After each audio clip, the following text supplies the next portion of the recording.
It's 97.9 The Box, and joining us in the studio is a very special guest today. She is a stylist to the stars. She has styled everyone from Jay-Z to Nas to Lauryn Hill, some guy named Usher, some of everybody, and she also is a reality TV star.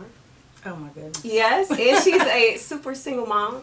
We have Tameka Raymond in the studio today. Thank you. Thank you for having me. I'm so glad that you're here. You're here for your Style Theory tour. That's right. We're going to talk about that in just a second. I'm just curious to know, how does one become a stylist to the stars? Like, how do you even get on that level where you can style celebrities? It takes a lot of perseverance.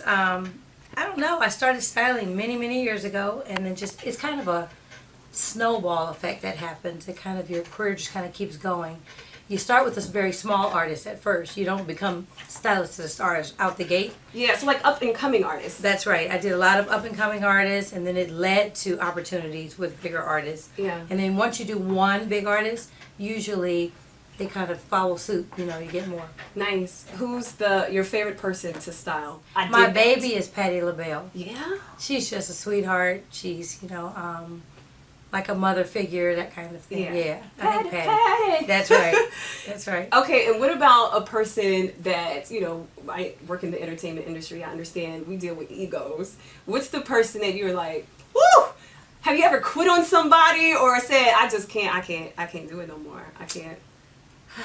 Yeah, I mean, I've had definitely trying times, and I mean, because sometimes we don't see eye to eye about like whatever fashion that they want. Sometimes what they see themselves in, I'm like, that's wrong. That's why you hired me. Yeah. So yeah. You just not gonna say who? No. All right, that's all right. It's probably Lauryn Hill. No, okay, I'm just kidding. All right, so I have no sense of style whatsoever. I can't tell. No, I am so serious, and I'm so excited because one of my makeup artists, Brandy Holmes, is going to be a part of your event, and so Brandy is my go-to person when I'm like, Brandy, I got to do this event. Okay. I'll send her pictures. She'll, no, girl, you need a gold belt, girl. You need a gold belt. Oh, good. And she helps me to see what I would just not see. Sure. So, and I hear that this is what this is all about. So tell me, why are people needing to come out to the Style Theory? Well, Style Theory is about getting yourself together and presenting yourself from head to toe. So we have fashion, hair, makeup, the whole nine.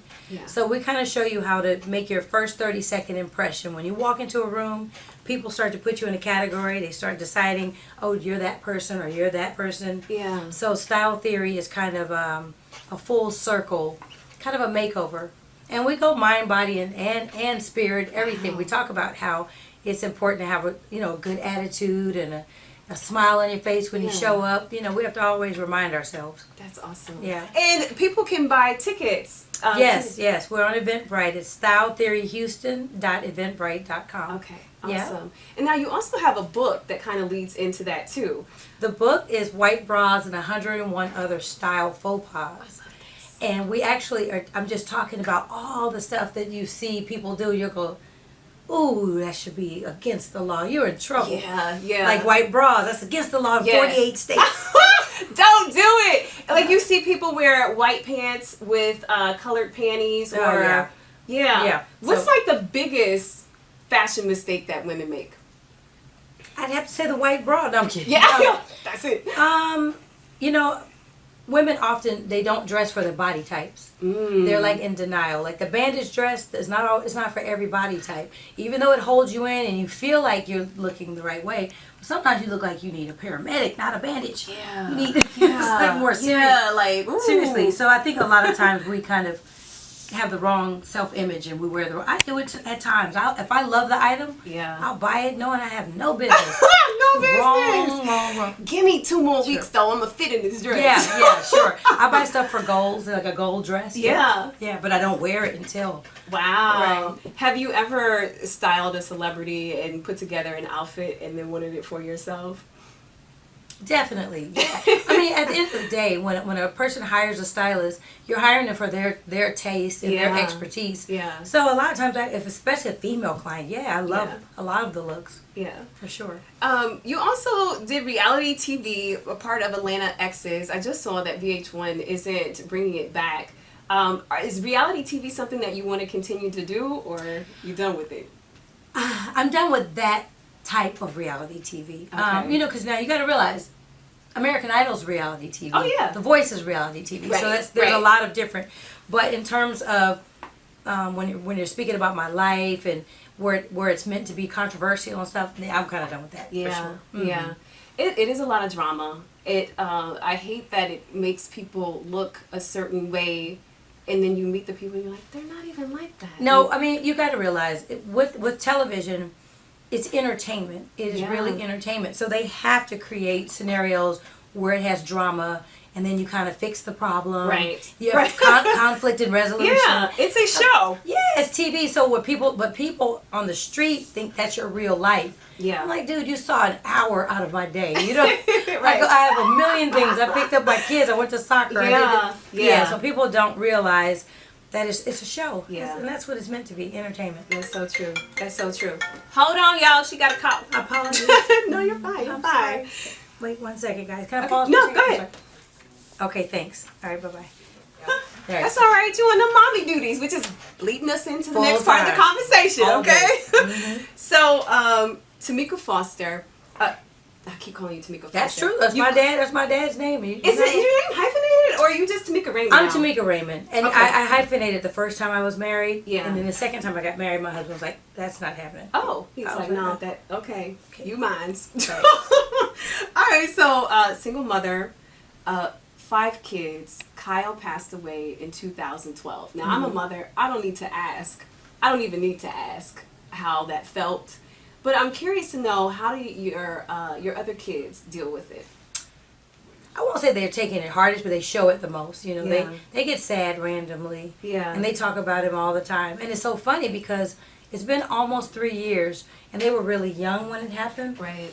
But they have such a pure recollection of him. They just Yeah. remember everything. Yeah. Everything he said, I'm like, Wow. you were 2. Right. Like, how do you know? Yeah, they know. They know. They Wow. really. Yeah, and I think they just really bonded with him, and it's a day by day process. You know, I think they get sad though randomly. Things will remind them of him. Oh yeah. Yeah. So. Yeah. I know during that time, you know, you're dealing with this, you're dealing with the custody battle with Usher. Mm-hmm. Did you go through depression at all? I'm not really a depressed kind of person. So what do you use to Stay. give you to stay sane? Like, what was it that brought you through it? Well, I'll tell you one thing. My memories of Kyle are very positive. They were always positive. He was very smart. His spirit was definitely unique. And in hindsight, I'm like, oh, now I get it. I had an angel. Yeah. Come on, God should have shown me another sign. Yes. Yeah, but I think I remain very positive. I don't know. I'm overall a happy person. Yeah. I'm not always super positive about everything, but I am. I'm a happy person overall. I don't let a lot of stuff get me down. Yeah. And I really let a lot of things roll off my back. And I think after losing Kyle, everything else becomes really trivial. You know what I mean? Oh yeah. I mean, the custody battle, don't get me wrong, that was strenuous and stressful, but I didn't lose custody. I need to, clarify that, for your listeners. We have joint legal and joint physical custody. He's just the primary custodian, meaning he can make all the decision making. Okay. He can say, hey, this school, this. Okay. But he was saying that anyway because he was paying for it. So, hey, well, there it is. well, no need to fight for that. So going through what you've gone through, when you take a look at people like Ludacris and Tamika Fuller who are going through that, what are your thoughts? Like, how do you feel when you see these things happening? I just wish everyone could just get along and see that it's not worth it at the end of the day. I don't want to really speak on their situation because I don't know the kind of the idiosyncrasies, but I know both of them, and I hope they can just work it out because at the end of the day, you end up paying lawyers so much money. You pay them way more than whatever it is. If it's over money, come on, you just bought the lawyer a house. So right. You know what I mean? Put it in trust for your child, and you guys just raise good, healthy, productive kids. That's what it should be about. Yeah. Now you actually started a foundation in honor of your son. Absolutely. So tell us about the foundation. So I run a foundation called Kyle's World.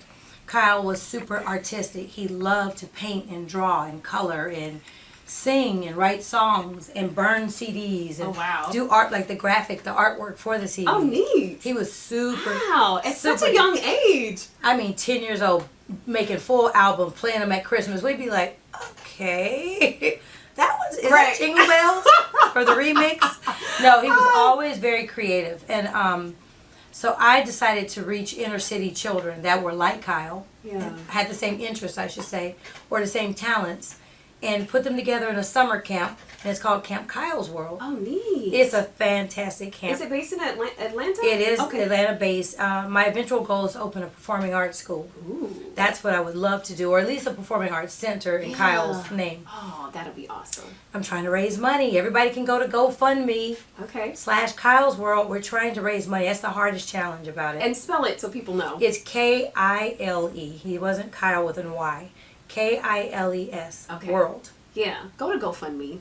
Make Please, that happen. $20. Listen, anything. People will buy weave packs for $400. Look, $40 on their hair, but they won't give me $20 for camp.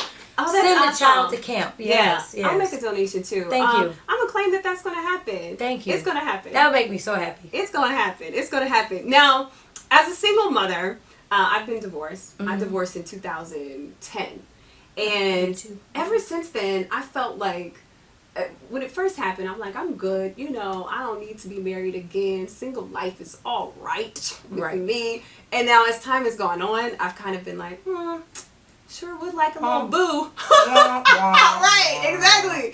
So I'm just curious, where are you at? What place are you in right now? Do you feel like I'm ready to settle down? It's very cyclical. Like some days I'm like same way. I'm like, oh, turn up. Single life. Boyfriends all over.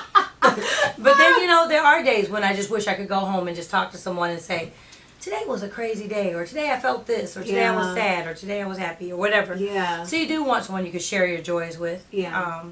I go through phases, but I kind of like being single too, though. Really? Well, because I'm selfish in that I like my space. Yeah. I love being stretched across my bed. Yeah. And I don't have somebody come in, baby, make me a sandwich. Oh, yeah. Like, what? That life. I'm not a chef. I don't want that. So, I mean, there's a part of me that likes the space. I like just looking a mess and not having it together and just laying on my bed, watching my television. Yeah. Sometimes my PA, she'll come in and she'll scare me because I'm not used to it. I'm like, what? Wait a minute, somebody's here? Yeah, who else is here? I like that, though. Yeah. So part of me, I would say 20% of me loves that part. So you've been married twice. Yes. Will you do it again? I'm not looking for a husband, but if it comes my way, if he's the right guy who understands me and we can get along, because I like to travel, so I would love someone like a companion that we can go see the world, because you know I travel a lot. Like I do Europe and Italy and all of the places. I mean, that is Europe, but I would like a travel companion. And, Yeah. I need to find you somebody who's a flight attendant. No, I'm just kidding. Oh no, that ain't gonna work. Well, I'm like, I'm marrying you for your flight benefits. That is a mess. She said she liked to travel. Okay. Well, first of all, if I get a husband that got me flying standby, we already got a problem. That's a problem. It's a problem already. We break it up. You know what's so funny? The last time I saw you, it was in the airport. I'm not even sure what city I was in, but this is what's funny. Usher was, this is right when you guys, it was already out there that you guys were separating and things were kind of on the rocks. And Usher, this was so funny. Usher was standing at like a Nathan's, wherever we were, like he's in line to order something to eat. And I look over and I see Tamika. And I was like, oh, this is juicy. I was like, wait a minute. That was in Miami. It was in Miami. Sure was. I remember that. That is so funny. Yeah. And I just remember thinking like, oh, she ain't supposed to be here. But I'm not one to like take pictures and all of that. I give people their space. Well, I mean, at the end of the day, we are relatives, so to speak, for a very long time. We have children. Yeah. We don't have one. We have two. And we both have like a twin child. one looks like me and one looks like Aww. him. Yeah, and they're like, we're tighter than braids. We got to be. What are we gonna do? Yeah. I mean, he can't get rid of me anytime soon. I can't get rid of him. I can't find another baby daddy to replace him. Wouldn't nobody even accept the kids? They'd be like, Lord, these kids is his. Look just like him. No DNA test. Is he a good dad? I think he's a very good dad. He's a good dad, as much as he can be, because he's not present as much as he, as I probably would like for him to be. Yeah. He travels. I think he's back on The Voice. Yeah. Yeah, but he is a good dad. He's fun with them, and he loves them, and he's a good disciplinarian. Yeah. I don't know if this happened in your first marriage, but after you divorced, but now that you know that Usher's preparing to be in this relationship with somebody else, have you met that person? Do you like them at all? Do you, like we have to prepare. Look, she's giving the eye. I ain't gonna say, but like, do you asking me these questions? No, I'm so happy for him. Yeah, I'm so happy for him because I need him to be in a good headspace and as happy as possible. Yeah, because he's the father of my kids, so he has to be happy. Whatever, if he's happy. Do you think she'll make a good stepmom? I don't know her, so we'll have to find out. We'll see how it goes. Well, my kids don't hide nothing, so if she's not, I will know. Yeah. Oh, the kids tell it all. The kids tell it all. So look, this is the last part of this interview. Sure. I have a treasure box. It's the Single Moms Rock treasure box. So what you do? Animal print. Isn't that cute? I like it. Okay, so you're gonna reach into the box. You're not gonna look inside of it. You're gonna reach in, and there are 5 different cards. You're just gonna pull one out. Has a question on it. And you're just going to answer the question. Lord, I pray. All trick questions. Every single. Don't look. Shake it around. Don't cheat. Yeah. Okay? And so you just reach in and just pick out one. I did it again. That one didn't feel right. That one had too much ink. This one had too much. Okay, here we go. All right. Okay. Oh, I like this one. Read the question. To spank or not to spank? I believe in spankings. Yeah. I got spanked. And there's some lessons I learned that were so valuable from that belt. Yeah. They taught me not to ever do whatever, try to climb up that tree or whatever I was doing. I don't spank a lot only because my kids are kind of spoiled. Yeah. But I believe in it. So people that spank their kids, I don't believe in hitting somebody in the face with an iPad. Oh, yeah. I saw that on a commercial. Oh my gosh, really? A mom hit the kid in the face with an iPad. What? But she didn't realize somebody was videotaping her. I love it. 2015, you better watch it. Well, Tamika, we want to thank you for being a part of the show today. Thank you for having me. Style Theory. The tour comes to Houston tomorrow. Tomorrow, we're at the Art Institute on Southwest Freeway. Yeah, right around the corner. Yeah. 9:30 until 4:30? It's like, we start truly at about 10 o'clock. Okay. We have everyone come in and register about 9:30. Okay. 9 or 9:30. And it's an all-day workshop. We'll have little snacks for you at lunch. Nice. And you will learn a lot. You will learn about how to really put your lives together, put yourself together. Yeah. How to present yourself for that next date or that next job interview or, whatever it is. Yeah. You want to make your best 30-second first impression. Yeah. Make sure it's lasting. All right. Thank you so much. I'm going to ask you for some tips afterwards. I'll give you anything you want to know. Tameka Raymond. Thank you. It's 97.9 The Fox. You're awesome. Thank you.